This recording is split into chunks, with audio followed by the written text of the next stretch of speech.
Close your eyes for a moment and pretend the room around you dissolves into soft, pearly light. In that luminous quiet, picture only 2 points of awareness, you and the person whose attention you crave, floating like twin sparks on a single breath of air. Feel how easily those sparks merge into one brighter glow, the instant your imagination accepts that glowing merger as reality. A mental union is forged, and every thought you send from that new center will echo inside their mind as naturally as an echo travels through a canyon. The intellect may protest that 2 brains are required for 2 private streams of thought, but consciousness is not confined to gray matter. It is an ocean in which all islands are secretly connected beneath the surface. Just as the seafloor underlies distant coasts, a deeper layer of mind underlies every seeming separation. The moment you claim oneness with another, you descend to that common floor and speak from there. Words uttered on that level do not travel across space. They simply appear at the other shore because the foundation is already shared. Begin by affirming, not hoping, not wishing, but affirming that there is only one consciousness expressing through 2 individualities. Whisper to yourself, we think together, we feel together. Our ideas spill into one another like wine poured into the same cup. Let the sensation of that sentence saturate your nerve endings. Perhaps your chest warms or a gentle pressure forms behind your eyes. Such physical signals testify that the subconscious has opened its gate. From that moment, the union is more than a concept. It becomes a living conduit through which thought flows freely. Now test the reality you have proclaimed. Select a simple idea to transmit, something light enough to sail on the first breeze of shared thought. Perhaps an image of yellow roses or the sudden desire for coffee. Relax into drowsy ease, conjure the picture, and let it bloom inside the merged awareness. Do not shove the picture toward them. Instead, bask in the pleasure of knowing they already savor it because you savor it. You may drift into light sleep or simply sit in reverie for a minute or 2. When you release the scene, let it go completely and resume your normal activities. Watch how quickly the outer world echoes the inner event. A casual text saying, I passed a florist and thought of you. Yellow roses everywhere.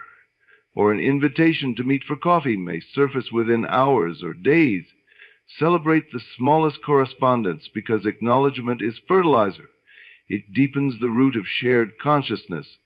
If no sign appears immediately, treat the silence as confirmation that the idea is germinating beneath the soil. Doubt is the only weed that can choke it, so starve doubt by refusing to rehearse it. As your confidence grows, graduate to richer transmissions. Picture dinner laughter, the warmth of a hand resting on yours, or the sound of their voice calling your name with gentle familiarity. Remember, details are the brushstrokes that convince the subconscious. Taste the seasoning on the shared meal. Feel the subtle flecks of fingers intertwining. Notice the timbre and volume of the spoken words. The more sensory texture you invest, the more undeniable the scene becomes to both minds engaged in it. Because emotional tone is the electricity of all mental communication, cultivate the feeling that this union is pleasant, safe, and inevitable. Infuse every inner exchange with gratitude and calm assurance. If fear, longing, or jealousy creep in, pause and cleanse the feeling. You would not serve mineral water laced with sand. Likewise, do not send mixed emotional currents. Replace turbulent feelings with the ease that comes from knowing the outcome is sealed. Consider the mind a broadcasting station that never powers down. When you indulge negative commentary, presentment, self-pity, accusations, you beam those signals as vividly as any loving thought. To avoid sabotaging your own desire, establish a disciplined mental diet. Permit only conversations that match the state you wish to share permanently. Should an intrusive image arise, a memory of rejection, a fear of indifference, stop mid-sequence and revise it instantly. Rewrite the memory so the tone shifts to cooperation or kindness. Then replay the corrected version until it overrides the original imprint. Revision is not denial. It is the conscious grooming of the mental landscape you both inhabit. Many people ask whether such telepathic engagement violates another's free will. In truth, you cannot force alien impulses upon a consciousness that remains foreign to you. You influence only by entering a state in which mutual harmony already exists. In that state, impulses align because the deeper self of each participant prefers unity over conflict. Therefore, frame every inner dialogue around mutual benefit, respect, and shared joy. If you attempt to impose domination or desperation, the signal distorts and often rebounds as resistance. Some students wonder how long they must maintain this union before external proof appears. Remember that seeds sprout according to their own biological clock, not the gardener's impatience. Hold the feeling of unity lightly but faithfully, like a musician trusting a melody to unfold after striking the first chord. Do not dig up the seed to check its progress. Nourish it with expectation instead. Paradoxically, the less you clutch for evidence, the faster evidence arrives, because relaxed faith keeps the channel clear. When evidence does arrive, an unexpected call, a shared dream, or an uncanny coincidence, receive it casually, almost playfully. Treat each sign as a natural ripple on a lake whose surface you have already stirred. Acting astonished reinstates the old belief in separation. Acting naturally extends the belief in union. In time, you will notice these ripples forming a larger current that carries you both toward explicit, tangible closeness. Practice nightly at the edge of sleep, the borderland where logical guardrails relax and imagination rules supreme.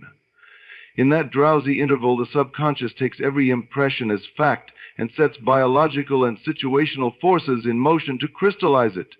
Speak softly inside that luminous mist. Declare the oneness. Paint the sensory proof.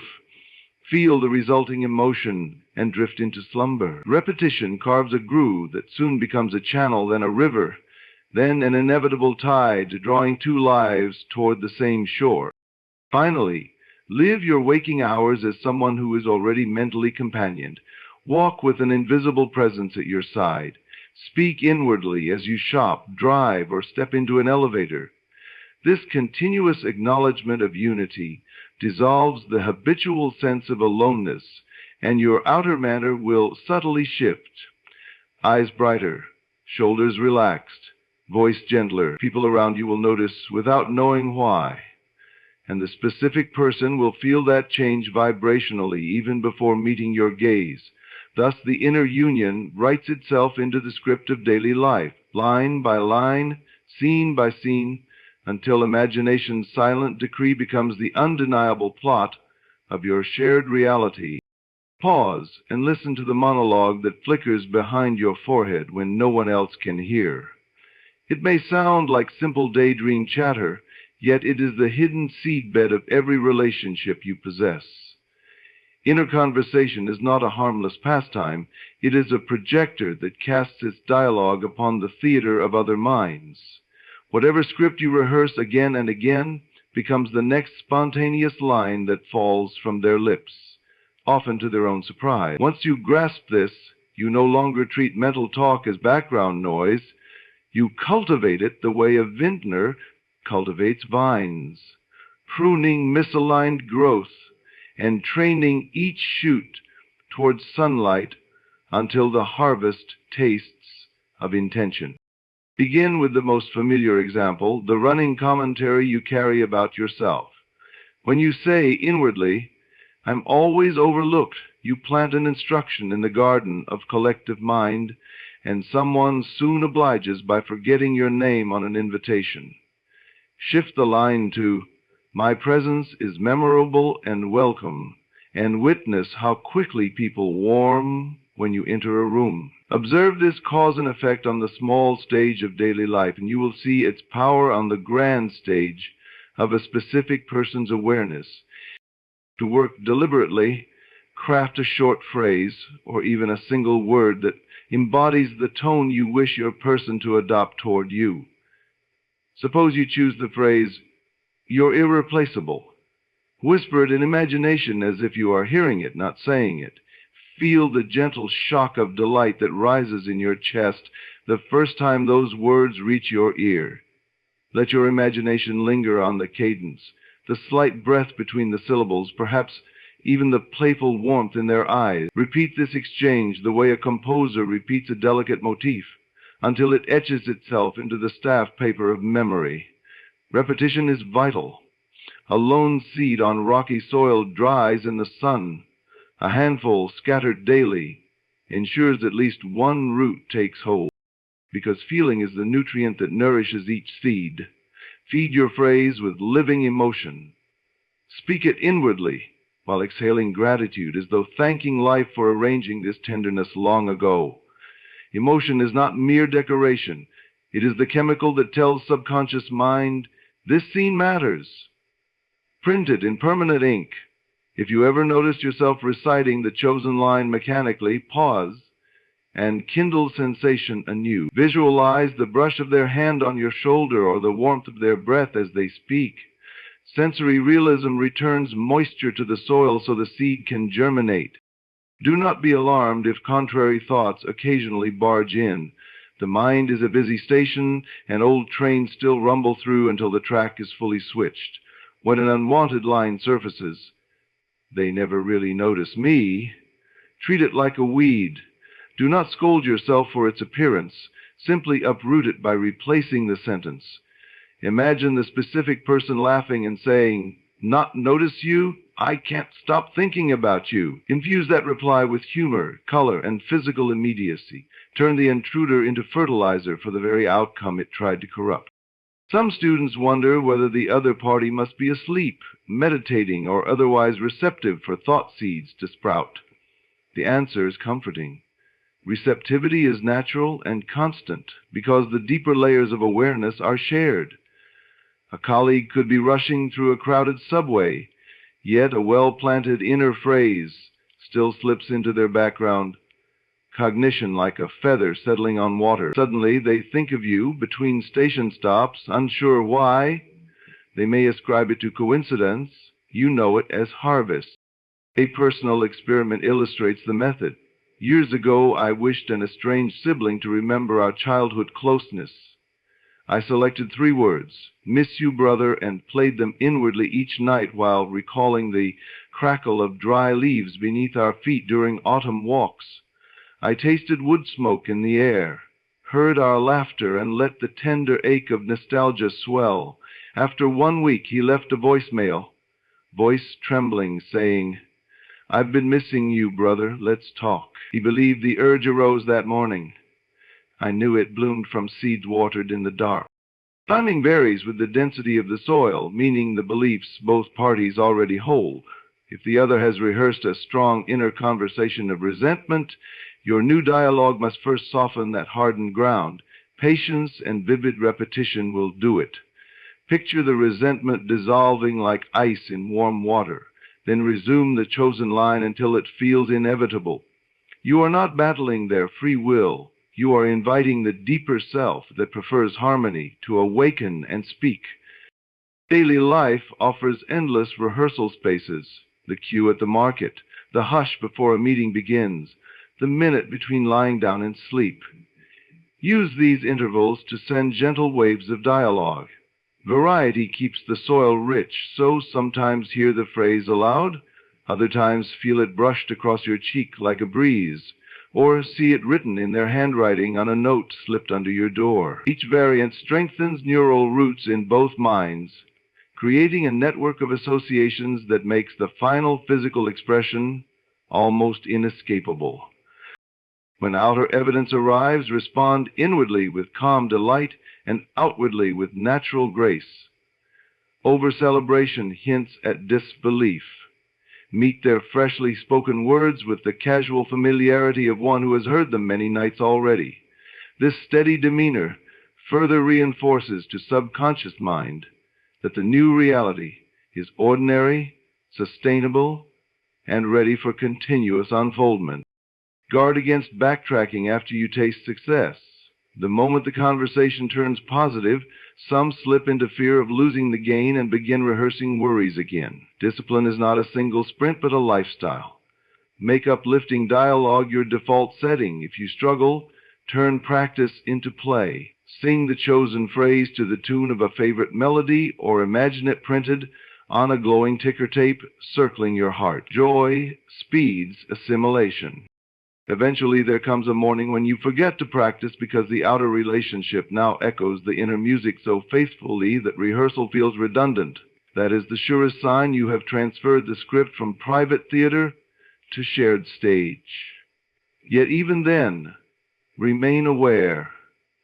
New chapters require new lines, and imagination forever waits for direction. Continue to speak inwardly with love, clarity, and faith, and life will echo, word for spontaneous word, exactly what you choose to say. Breathe slowly and notice how the pulse in your wrist keeps gentle time with the rhythm of your thoughts. In the invisible workshop of mind, ideas are always hammering and chiseling, yet they do not become sturdy objects until emotion melts and forges them. Feeling is the heat that activates every mental design, fusing blueprint into substance, the way molten metal fuses loose filings into a single glowing ingot. You may recite affirmations by the hour, craft flawless visualizations, and sprinkle them like confetti across the inner sky. But if no warm sensation rises to baptize those words, they fall to the floor as dry paper. The difference between idle fantasy and living creation is measured in the amperage of feeling. Years ago, I watched a shy violinist transform her career by discovering this current. She had been told by audition committees that her intonation was brilliant, but her performance lacked presence. She took the critique literally and practiced longer hours, pressing fingers against ebony until the pads were raw. Still, each panel listened politely and thanked her with a letter beginning, "We regret." One evening she confessed, head bowed, that she felt invisible, even while playing. I invited her to close her eyes and set the bow gently on her knee. In imagination, she stepped onto the grand stage of the Berlin Philharmonie. We rehearsed not the notes, but the state, the answering silence of 3,000 listening hearts, the thrill of vibrating spruce against her collarbone, the deep bow at the end when applause surged like a sea returning to shore. Tears welled as she felt the roar wash through her sternum. That single wave of sensation warmed her colder months of mechanical practice. 3 weeks later, she wrote with shaking hands, "They said my sound filled the hall even before my first note." The committee offered her a seat. She had finally played the music of feeling, and the room heard it. Why does the body's response affect outcomes beyond the skin? Because emotion is not confined to nerve endings. It radiates like heat through walls of assumed separation, mingling with the field where events germinate. When you saturate an imaginal scene with genuine relief, delight, or gratitude, you impress that energy onto the deeper mind that choreographs outer facts. Words alone speak to the analytical faculty, but emotion speaks to the creative storehouse that moves mountains without machinery. Approach the task scientifically. Select a desire that currently feels out of reach, perhaps the affection of a distant partner, a long-sought promotion, or the healing of a stubborn ailment. Describe the state that would follow fulfillment in a single sentence. I am embraced, or I signed the contract, or I've run with ease. Now, before adding any visual detail, pause and ask, what would that fulfilled condition feel like in my solar plexus, my throat, my fingertip? Would there be a loosening of the shoulders, a sparkle behind the eyes, a gentle lift to the corners of the mouth? Summon that bodily resonance first. Let it bloom until the temperature of your inner climate rises a degree. Only then weave the corresponding imagery. Faces smiling, papers inked, limbs limber, around the feeling, not the other way around. Images ride upon emotion the way sails ride upon wind. Set the wind first. Hold the feeling, not with strained effort, but with affectionate steadiness for 30 seconds. If distraction tugs, gently return as one would guide a wayward child back to the garden path. After half a minute, release the scene and occupy yourself with ordinary tasks, trusting the seed has been planted in soil warm to perfect germination. Do not pry up the earth tomorrow to check for sprout. Your certainty that the seed is alive is itself the sunshine that coaxes the first green shoot upward. Should doubt nip at the edges. What if I'm only pretending? Recall how vividly fear can accelerate the heartbeat, even when the danger is imaginary. The body proves daily that an emotional picture, not a factual circumstance, instructs its chemistry. Harness the same principle for creation rather than anxiety. If disbelief persists, perform a tactile trick. Rub thumb and forefinger together in imagination until you feel the ridges of each fingerprint. The mind's capacity to elicit tangible sensation from thin air will remind you that felt reality need not await physical triggers. Many aspiring practitioners ask whether negative emotions sabotage their work. Understand that feeling is power, not morality. It will animate whatever mask you give it. Anger cradled long enough will grow claws and seek a victim, while loving assurance will knit coincidences into a tapestry of good fortune. Therefore, police the emotional charge beneath casual thought. A phrase uttered with boredom is inert. One muttered in irritation is a loaded dart, and one whispered in gentle wonder is a seed that flowers into welcome shade. When you notice the current dipping into resentment, stop and breathe until heat subsides. Then re-enter.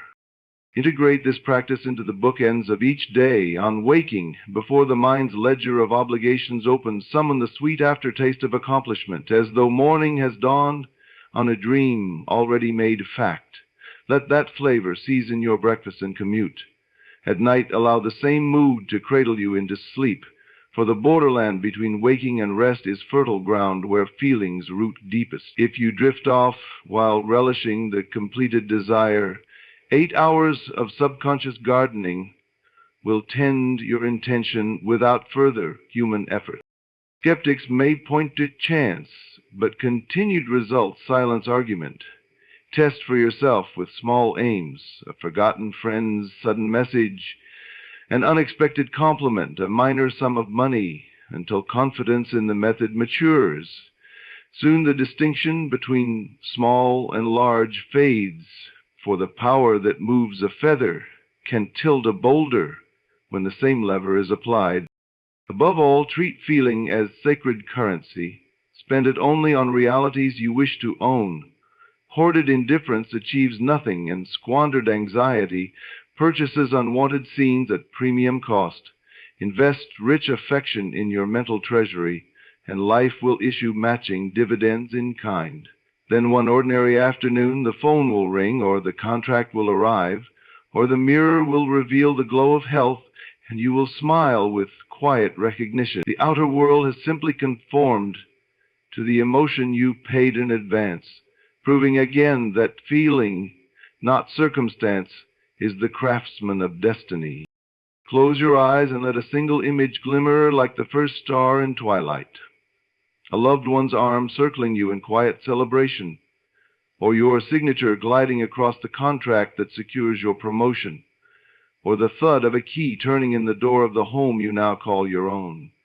Keep the scene brief, no longer than a heartbeat, yet saturate it with texture, the warmth of skin against skin, the scent of ink and paper, the creak of the unfamiliar hinge. That miniature drama, so compact it could slip through the eye of a needle, possesses a mysterious leverage over life, because it portrays the event that follows accomplishment rather than the struggle toward it. The deeper mind accepts the picture as established fact and reorganizes circumstances to keep the outer world from contradicting the inner decree. Thank you. The subconscious as a fertile field at midnight. A long and complicated screenplay, recited line by line, scatters its power over too many acres. The sprouting energy dilutes, and the harvest arrives haphazardly, if at all. A crisp vignette, however, is a single seed pressed deep into soil already warm. Compact, self-contained, and rich with genetic code, it knows exactly what kind of tree it must become. From one acorn, a forest may grow, but only if the acorn remains intact when it is planted. So choose your scene carefully, polish it until it shines with inevitability, and refuse the temptation to expand it into a novel. The longer the film, the easier it is for doubt to sneak in during intermission. A young architect once applied this principle with remarkable speed. He longed to see his first skyscraper rise on the city skyline, but lacked the capital, the contacts, and even a willing firm to champion his design. Night after night he rehearsed interviews, wrote letters, reviewed balance sheets, only to wake each morning exhausted, the blueprint still rolled up beneath his bed. When taught to condense his effort into one scene that implied completion, he chose a sunset stroll along the riverfront. In imagination, he looked up at the glass tower, its nameplate gleaming with his initials, and felt the river breeze ruffle his hair. He counted 13 floors of golden reflection, heard the muffled hum of elevators, and smiled at the silhouette of a cleaning crew moving from office to office. Nothing more. He ended the clip as his imaginary self slipped a hand into his pocket, satisfied. He played that silent loop for a week, always as he drifted between waking and sleep, when reason loosens its grip and suggestion sinks deepest. On the 8th morning, an email blinked onto his screen. A development consortium requesting revisions to an earlier proposal he thought had been rejected. Within 6 months, cranes pierced the sky, and a year later the tower stood exactly as it had in his microfilm. When asked how he felt at the ribbon cutting, he replied, calm, almost rehearsed, for he had walked that river path dozens of times before, but only in the secret cinema behind his forehead. Why does brevity wield such force? Because the subconscious communicates in symbols, not essays. A single symbol, glowing with the emotion of fulfillment, slips past the critical gatekeeper of logic and embeds itself like a command in the depths of being. Once lodged there, it behaves as a homing beacon that summons people, chances, and seeming accidents to orbit around it until the symbol acquires tangible form. If you doubt the mechanism, notice how one fleeting nightmare can jolt the body awake in a cold sweat. Yet an hour-long lecture on physiology may never raise your pulse.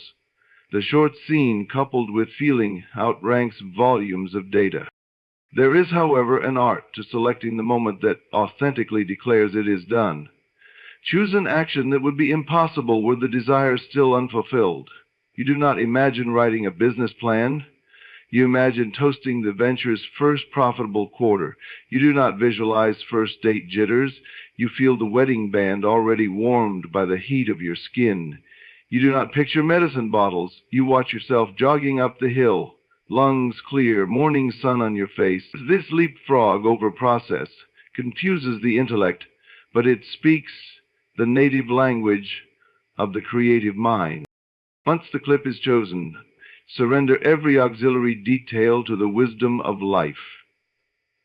Avoid asking how funding will arrive, what route the package will take, or which friend might introduce you to the future spouse.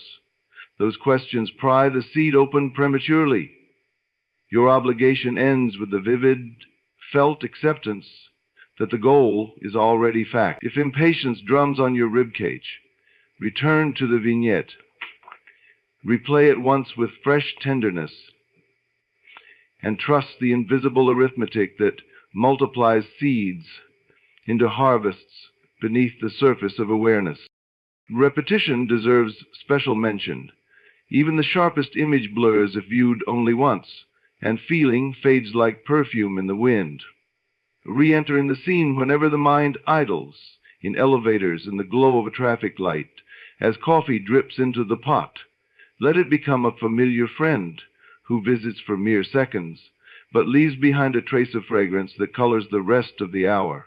Each replay deepens the groove in subconscious matter until the groove becomes a channel, and the channel a river that must eventually carve its way into visible land.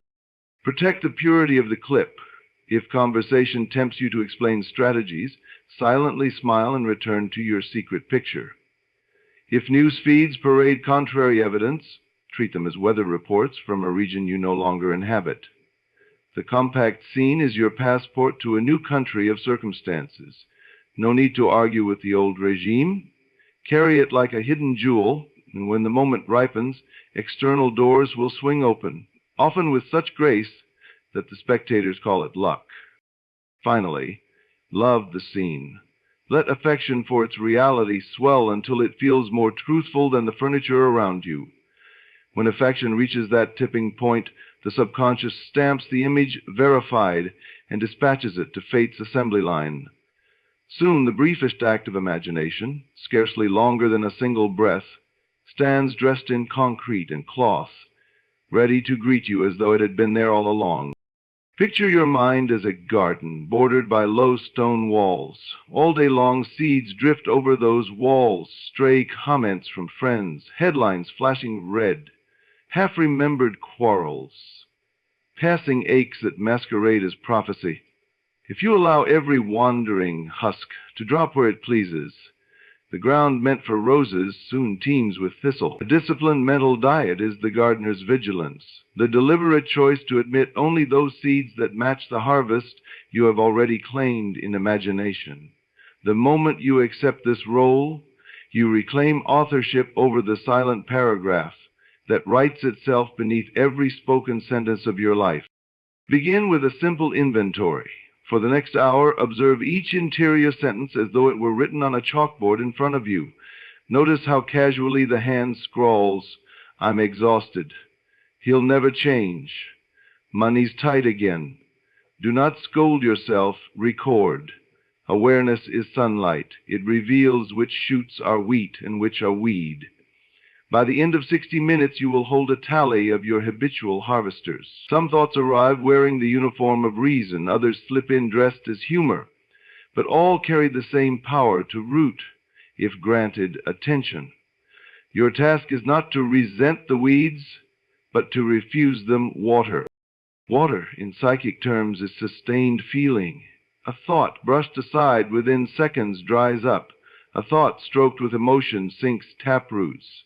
Suppose a doubt whispers, "What if the call never comes?" You feel a twist in the stomach. That twist is water. In that instant, choose drought.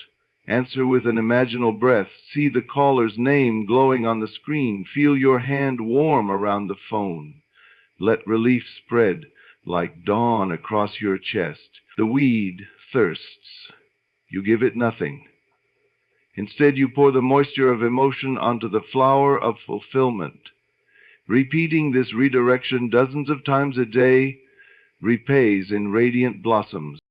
Many ask whether constant policing is exhausting. On the contrary, it is no more tiring than steering a car. Keeps you from ditching into a field. Neglect, not attention, drains energy. An unchecked mind clatters like an untuned piano, consuming fuel in discordant bursts. A tended mind hums with one steady chord, using focus efficiently. The practice grows easier because neural pathways, like garden paths, harden where footsteps fall most often. Walk the route of assurance, and soon it becomes the default road, smooth and well lit, while the track of worry grows over from disuse. Some techniques sharpen vigilance. The first is labeling. When an inner sentence appears, assign it a tag, fruit or thorn. Speak the tag aloud if privacy allows, whisper if not. Labeling drags vague feeling into the clarity of language, and clarity weakens weeds. The second is substitution. Select a ready-made affirmation that contradicts common doubt. Perhaps every echo returns fulfilled, or life conspires for me the moment a thorn pokes through. Stamp the soil with your chosen phrase. Repetition recycles the mental mulch into nourishment for your preferred growth. Saints doubted her capacity to maintain such discipline. She worked long shifts at a hospital where alarms and hurried voices frayed her nerves. Every time she envisioned her desired promotion, a siren would blare, and she would think, "Too chaotic, no space for advancement." She was taught a pocket ritual. In her uniform pocket she kept a smooth river stone. Each negative line that surfaced, she touched the stone's cool curve and silently replaced the line with one image, her name embroidered on the new badge. The tactile anchor snapped her attention back to the seed she had planted. Within 3 months, the sewn badge was real, though the stone still rides in her pocket as silent witness. Guard also against subtler pests: gossip, self-deprecating humor, the news ticker looping catastrophe. These seem harmless, yet they lower the immune system of belief, making the soil hospitable to weeds later. A rule of thumb: if a topic does not strengthen the feeling of your wish fulfilled, let it pass unremarked. This is not ignorance, it is sovereignty. You are under no obligation to host every visitor who knocks on the gate of awareness. Nighttime is critical. The thoughts you entertain in the final minutes before sleep sink deepest. Because consciousness drifts and the gods doze, treat those minutes as sacred planting time. Turn away from screens, close the novel mid-chapter, and rehearse the scene of fulfillment you crafted earlier. Feel its atmosphere settle over you like a warmed blanket. Should an intrusive memory try to elbow in, smile gently and escort it to the door. The guest list is exclusive after dusk. Fall asleep holding the mood you wish to meet at breakfast, and dreams will cultivate it while you rest. Morning offers the second prime window. Before the phone lights or the world names you by yesterday's roles, name yourself anew by feeling. Lie still for 60 seconds and recall the tone of triumph, peace, or affection that defines your imaginal end. Breathe until that tone rings true. Rise only when the inner weather suits the outer day you desire. Thus dawn and dusk become twin sentinels guarding the estate of mind, ensuring no trespassers slip in under shadow. Inevitably, there will be moments of lapse. Surprise bills, sharp words, gray skies that invite old narratives. Consider these bursts of weather not permanent climate. A sudden shower need not drown the garden if the drainage is sound. Your drainage is swift revision. As soon as you catch yourself brooding, stop, imagine the scene rewritten, bill stamped, paid, voice apologizing, clouds parting, then feel the eased breath that follows. Revision restores the soil to neutral, ready for renewed cultivation. Persistence crowns the practice. Flowers bloom on their own schedule, yet no gardener digs up bulbs after a week to check progress. Trust the law of seasons. Disciplined thought today becomes visible fragrance tomorrow. When your specific harvest arrives, a message unsought, an opportunity unexpected, receive it with gracious composure. This calm acceptance is proof you tended the garden well. The bloom feels familiar because you smelled its perfume long ago in imagination. Keep the walls, prune with love. Water only the chosen stems, and soon the air around you will carry the scent of deliberate flowers, inviting every passerby, including your specific person, to wander in and wonder how such beauty seemed to grow all by itself. Walk through any city at twilight, and you will notice how street lamps, each fixed in its own spot, nevertheless form an unbroken ribbon of light that guides your stride from one block to the next. In much the same way, the unseen intelligence that answers a properly felt wish arranges a sequence of tiny, ordinary events, lamps of coincidence, that join together into a glowing bridge of incidents. The structure looks random while you are standing on the first plank, but when you pause after reaching the far side and glance backward, the span reveals such perfect geometry that skepticism dissolves into quiet respect. Knowing this principle frees you from anxious orchestration. Your part is to remain alert for the gentle nudge.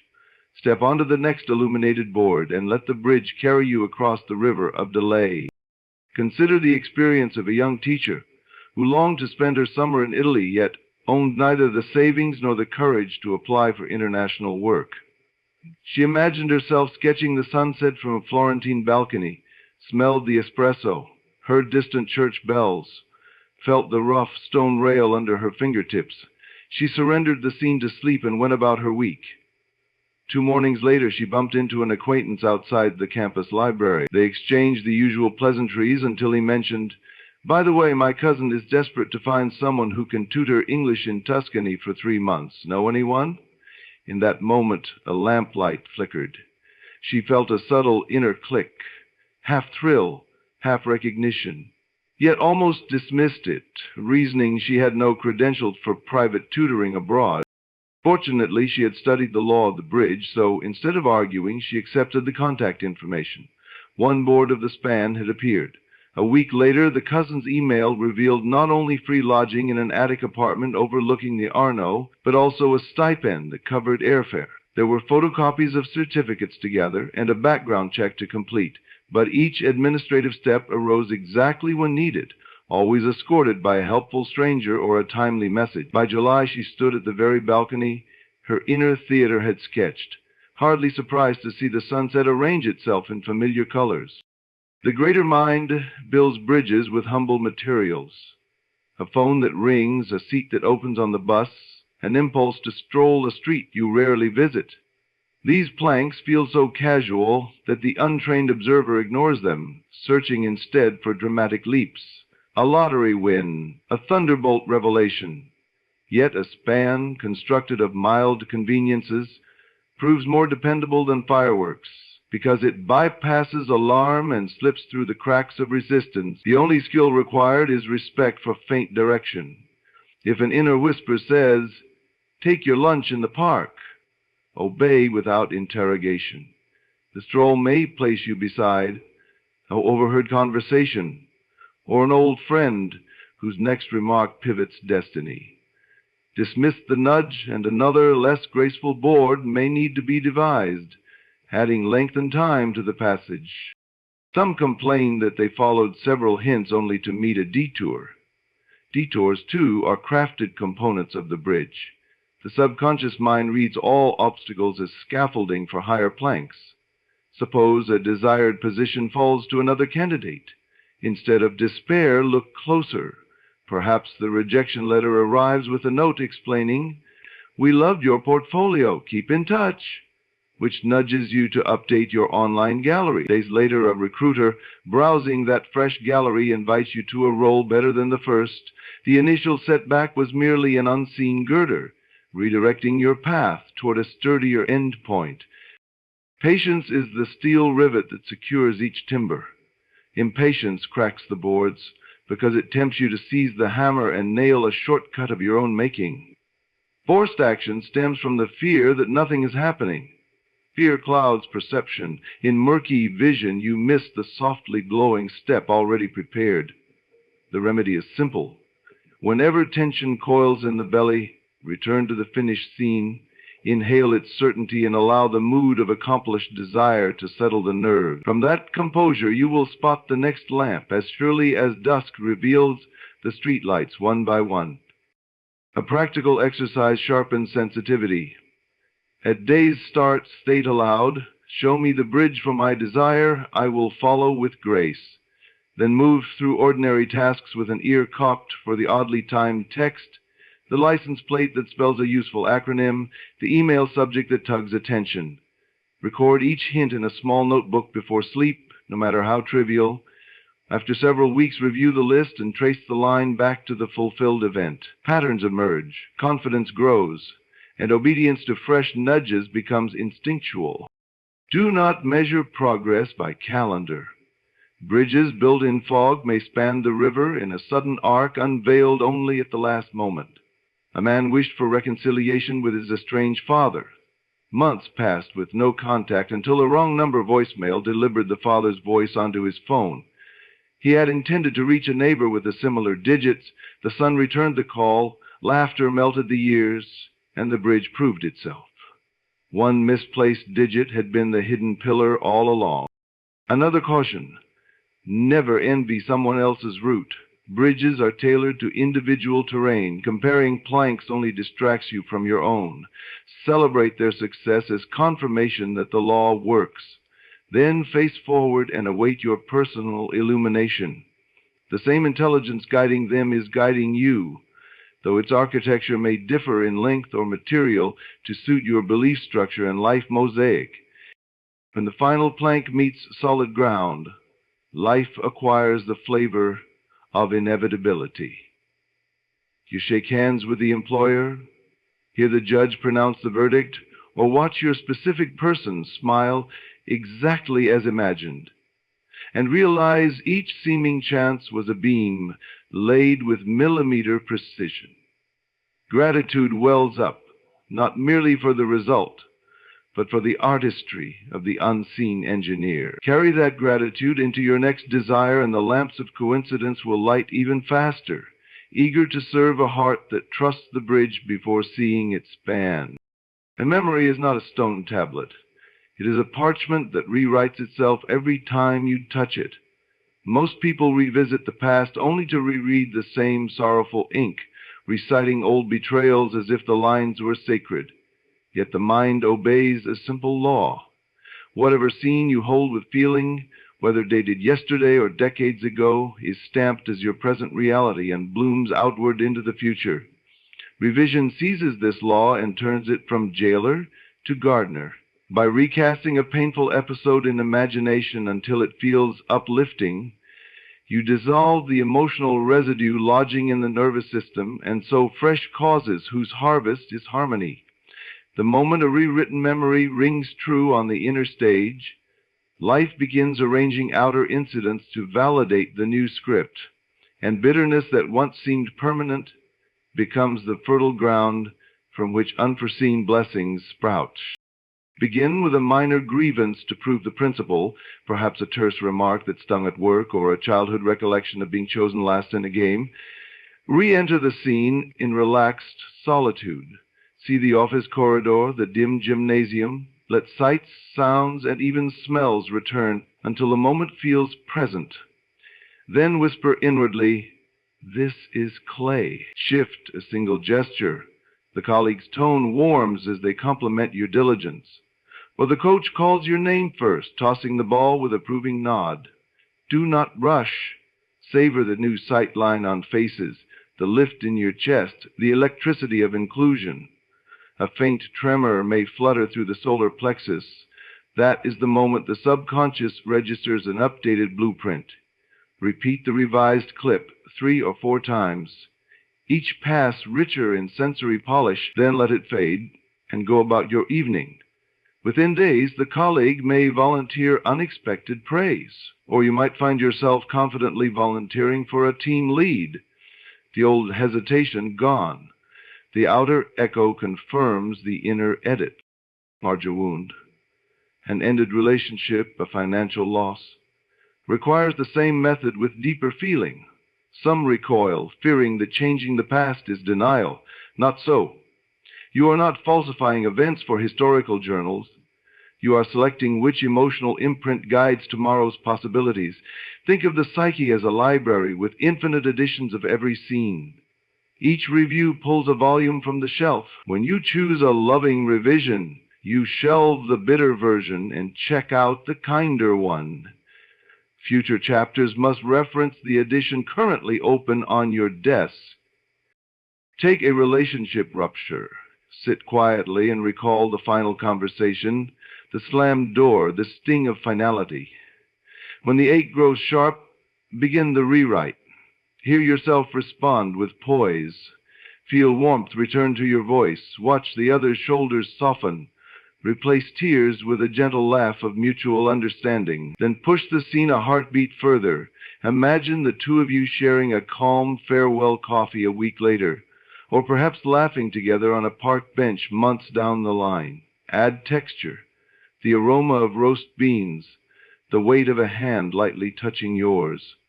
When the revised scene feels natural enough that the body relaxes, the seed is planted. Soon a message may arrive seeking closure, or a new partner will appear, free from the shadow of that earlier bitterness. Revision broke the looping pattern and tilled the soil for healthy connection.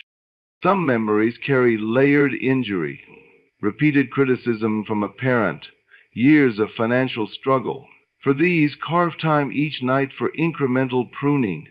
Select one representative episode, a particular scolding at age 10, a moment of counting coins to buy groceries. Rewrite just that slice, seeing the parent offer encouragement, feeling crisp bills in your wallet instead of shortage. Let the glow of relief spread until you nod off to sleep. The mind rehearses the scene in dreamlike loops during the night, engraving the new emotional code more deeply than waking repetition could. Over weeks, fragmented by patient nightly revisions, the monolith of long-held pain crumbles into manageable stones, and self-concept realigns from unworthy or impoverished to cherished and prosperous. A powerful addition is sensory swapping. Identify the strongest sense tied to the memory, often a sound or texture, and overwrite it. A slammed car door becomes the hush of velvet curtains closing at the theater of reconciliation. The sulfur scent of factory layoff day becomes the salty breeze of your first vacation after landing a better job. Because the subconscious favors vivid sensory data, such swaps accelerate acceptance of the rewritten past. Skeptics ask why outer events sometimes shift before the revision ritual feels complete. The answer is momentum. The moment your feeling tips past neutrality toward genuine relief, the creative machinery begins drafting a matching bridge of incidents. Even partial conviction launches probabilities into orbit, and they swing back with gifts that bolster your faith, making the next revision session easier. Guard against reliving the grim version for storytelling thrills. Misery may attract sympathetic ears, but every retelling waters the weed of pain. Choose silence or speak only the revised account. Language is sowing. Refuse to plant seeds you have just uprooted. Teach children this art early. When a youngster scrapes a knee and declares, "The park hates me," guide them to visualize the slide cheering their bravery, the swing cradling them like a friendly giant. Such playful edits inoculate them against the tyranny of fixed memory and model sovereignty over experience. Eventually you will witness miracles of sequence, a lost heirloom resurfacing after you revise the night it vanished, or a decades-old apology arriving unprompted. Chuckle softly, recognizing that time obeys feeling, not chronology. The past is quietly elastic, and by writing kindness into yesterday, you commission kindness for every tomorrow. Imagine stepping onto a stage whose scenery has already been painted to match your greatest desire. The applause is rising, the lights are warm, and every prop is in its place. You do not rehearse lines, wonder about cues, or check whether the backdrop will fall at the right moment. You simply enter the role as though it had been yours from the first breath. This is the practice of living in the end, occupying the identity that naturally proceeds from fulfillment, and allowing the rest of the play to conform to your stance. The ordinary mind begs for evidence before adopting such certainty. But creative mind operates in reverse. It needs the certainty first, so that evidence has a mold into which it can pour. Begin by naming the outcome with radical clarity. Suppose it is a committed partnership, a thriving business, or radiant health. Strip away all verbs of striving and condition. Instead of saying, "I wish to be loved," assert, "I am loved beyond doubt." Instead of, "I hope the venture succeeds," state, "The venture prospers effortlessly." These are not affirmations meant to convince the intellect.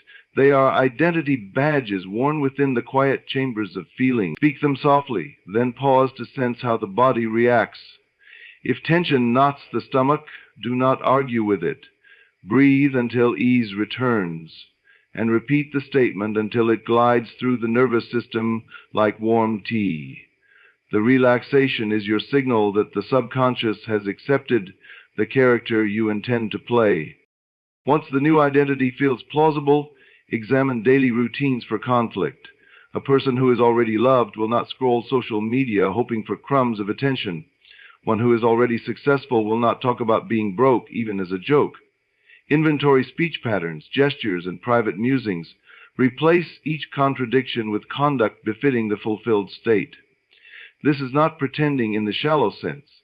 It is disciplined integrity between inner conviction and outer behavior. The mind notices the alignment, labels it truth, and instructs external circumstances to fall in line.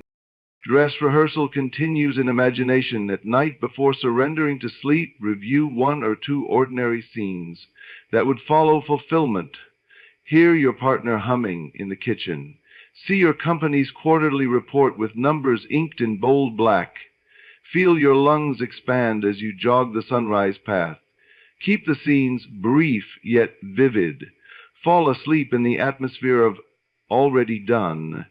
For the borderland of sleep is the subconscious's favorite classroom. 8 hours of silent instruction will unfold while you dream, guiding cells, strangers, and situations to configure themselves during the coming day. Morning is equally crucial. Those first 5 minutes of wakefulness form a bridge from the dream realm into concrete reality. Before mental chatter barges in, retrieve the feeling tone of the fulfilled identity. It may be confidence, gratitude, or simple calm. Let it fill the chest, then rise and move into the day with its cadence. If worry attempts a coup during commute or coffee, close the eyes briefly and recall one sensory detail from your night scene. The way sunlight glimmered on the wedding band, or the crisp scent of fresh paint in your new office. A single, lovingly recalled detail can re-anchor the entire end state. Skeptics often ask, what if external facts contradict my inner stance? Understand that outer facts are snapshots of previous states of mind, not verdicts on what must persist. Treat them as mail sent from an address you no longer occupy. If a discouraging email appears, acknowledge it with polite detachment, then respond from the identity that already dwells beyond the obstacle. Perhaps you write back with surprisingly serene optimism, or maybe you let the message rest until your mood of certainty returns. Either way, you refuse to let a photograph of the past dislodge the living movie you now project. Consistency bears fruit faster than intensity. 10 minutes of calm conviction repeated throughout the day outweighs an hour of desperate visualization followed by hours of doubt. Set phone alarms labeled with a single word: accomplished, cherished, thriving.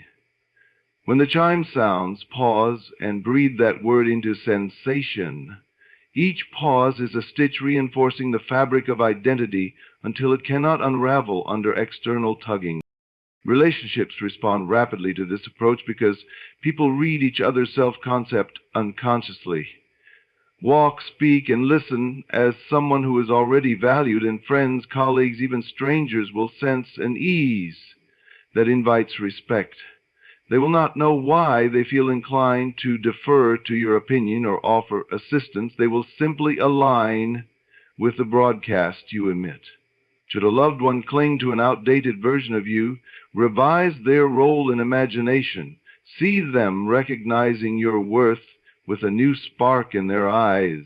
Continue to live from that recognition, and their behavior will often shift without coaxing. Finances follow a similar logic. Handle small amounts of money with the calm stewardship you would show if zeros multiplied in your account. Bless each outgoing payment as though it were a gardener's seed rather than a depletion. The sensation of abundance, independent of temporary balance sheets, creates channels for income that analysis could not predict. A freelance offer arrives, a forgotten refund surfaces, or inspiration to monetize a hobby blooms during a casual chat. The channels differ, but they all answer the inner decree that prosperity is a present fact. Health mirrors the process too. Move your body as if it were already supple and strong. When fatigue whispers, treat it like static rather than prophecy. Close the eyes and feel the end state. Lungs clear, heartbeat steady, joints fluid. Open the eyes and choose actions congruent with that felt reality. Stretching gently, drinking water, stepping into fresh air. The body, endlessly obedient to inner images, begins sculpting tissue and chemistry to match the template. As days accumulate, signals of alignment appear. Compliments echo the new identity. Opportunities queue at your door, and timing synchronizes with uncanny grace. Record these in a journal titled Evidence, not to prove the method to doubters, but to remind yourself during any future wobble that living in the end is not wishful thinking. It is the most direct route from potential to manifestation. In time, the exercised muscle of conviction grows so natural that engaging the state of fulfillment requires no deliberate effort.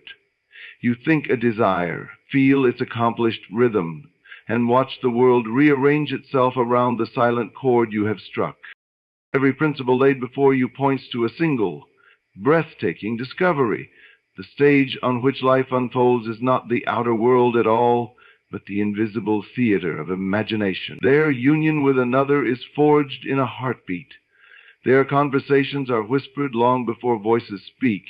Their emotion quickens thought into creative fire. There, a 1-second snapshot of the fulfilled desire sends roots deeper than years of effort. There, a vigilant mental diet prunes away every self-canceling seed. There, a bridge of quiet incidents rises plank by plank to span any chasm. There, yesterday's pain is rewritten until it blossoms as tomorrow's blessing. And there, you already stand in the finished scene, wearing the ease and certainty of the one who has arrived. If you hold these ideas merely as interesting theories, nothing much will stir. But if you taste them, if you close your eyes tonight and actually feel the hand you long to hold, smell the paper of the contract you intend to sign, breathe with the lungs you know can heal, then a silent decree is issued. The decree does not shout or demand, it simply is.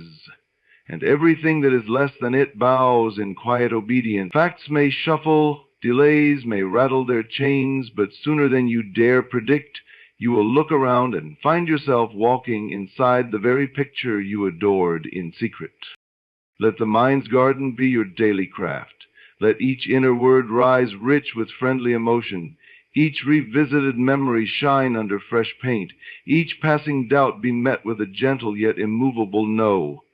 Keep the chosen scene brief. Keep the feeling bright. Keep the identity consistent, and watch how the next step, the next call, the next coincidence gleams like a lantern along the path. Smile at delays. They're only stagehands adjusting props. Less obstacles. They are carpenters strengthening the bridge. Remain faithful to the end you have chosen, and life, ever the devoted actor, will memorize your script and perform it with applause. Remain humble enough to begin with small proofs if you must, yet bold enough to know that no dream is large in the eyes of the power that breathes galaxies. Tonight, tuck the desired outcome under your pillow like a fragrant sachet. Tomorrow, rise wearing the fragrance as your own. Day by day, feeling by feeling, word by deliberate word, you will rewrite the story etched in circumstance until circumstance itself becomes your eager scribe. And when the fulfilled desire stands before you in flesh and color, pause only long enough to whisper gratitude, and then dare a grander scene. For imagination has no ceiling, love has no quota, and consciousness delights in stretching its wings across ever wider skies. The curtain never truly falls. There is only the next act, waiting to be rehearsed in the quiet radiance behind your eyes.